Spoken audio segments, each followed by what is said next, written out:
Assalamualaikum warahmatullahi wabarakatuh. Saya Adi Yulianto ingin menjawab soal ujian akhir semester testing dan implementasi sistem pada R01. Dengan saya NPM genap pada soal nomor 2, yaitu umumnya para pengembang software sistem memahami siapa siapa yang nanti akan mempergunakan sistemnya. Apa saja yang harus diperhatikan para pengembang software dalam rancang dokumentasi online untuk penggunaan sistemnya, beserta beberapa kombinasi yang harus dibutuhkan dalam memadukan pengguna dalam mengoperasikan sistem. Nah, pada jawabannya terdapat bagian tutorial yang merupakan paduan atau pedoman bagi pengguna pemakai baru. Dan yang kedua yaitu pesan, merupakan cara mengetahui pemakai terhadap informasi mengenai sistem, di mana biasanya melalui pesan di layar.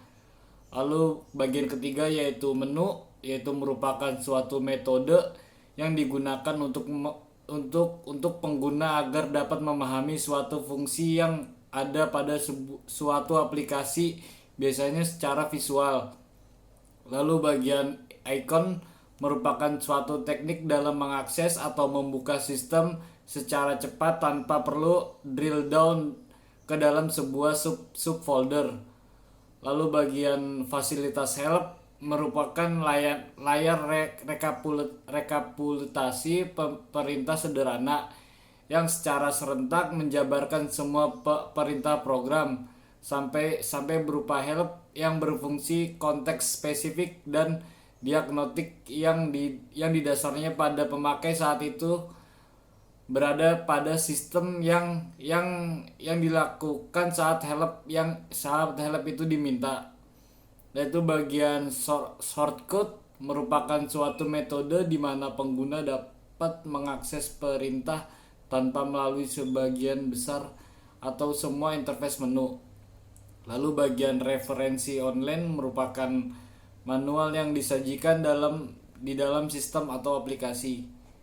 Lalu pada soal nomor 4 yaitu kapan kita dapat mengetahui dalam menyelesaikan testing dan bagaimana kita dapat mengetahui apa yang dites telah dianggap cukup. Jawabannya, Anda tak perlu pernah menyelesaikan testing.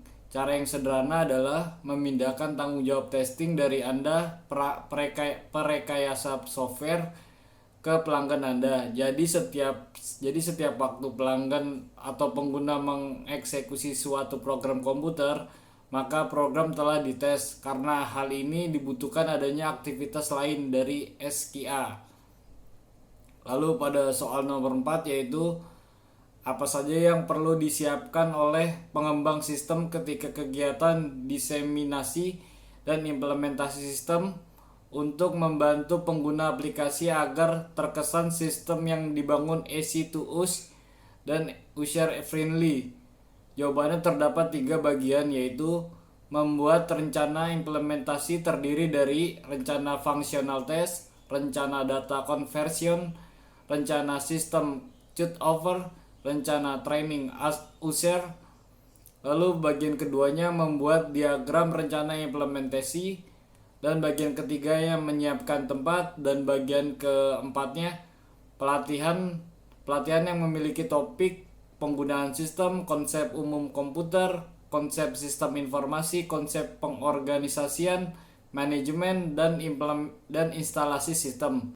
Selanjutnya pada soal nomor 8 yaitu sebutkan tahapan awal sampai akhir yang berhubungan dengan siklus hidup pemeliharaan sistem atau SMLC. Jawabannya terdapat 9 tahapan, yaitu memahami perintah pemeliharaan, yang kedua mentransformasi permintaan pemeliharaan menjadi pengubahan, yang ketiga menspesifikasikan perubahan, yang keempat mengembangkan perubahan, yang kelima menguji perubahan, yang keenam melatih pengguna dan melakukan tes penerimaan, yang ketujuh mengkonversi dan meluncurkan operasi, yang kedelapannya yaitu mengupdate dokumen, yang kesembilannya melakukan pemeriksa pasca implementasi. Lalu pada soal nomor 10 yaitu di akhir kegiatan kita melakukan implementasi sistem, biasanya selalu disediakan user document. Apa manfaat dari dibuat user dokumen tersebut dan berikan contohnya?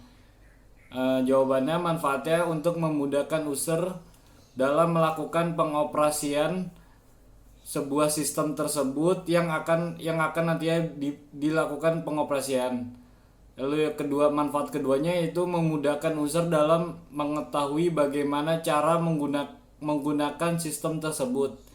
Contohnya, dokumentasi cara menggunakan framework tambahan pada bahasa pemrograman yang dipilih, yang nantinya akan memudahkan dalam implementasi, seperti penggunaan Laravel pada PHP. Lalu pada soal nomor 12, jelaskan apa yang dimaksud dokumen sistem dan berikan contoh sederhananya. Dokumen sistem yang merupakan bagian dari source kode program atau yang dibuat pada saat proses kompilasi.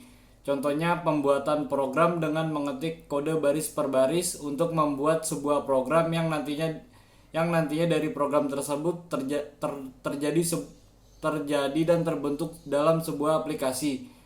Mungkin sekian dari saya, proses membuat vlognya kurang lebihnya mohon maaf. Assalamualaikum warahmatullahi wabarakatuh.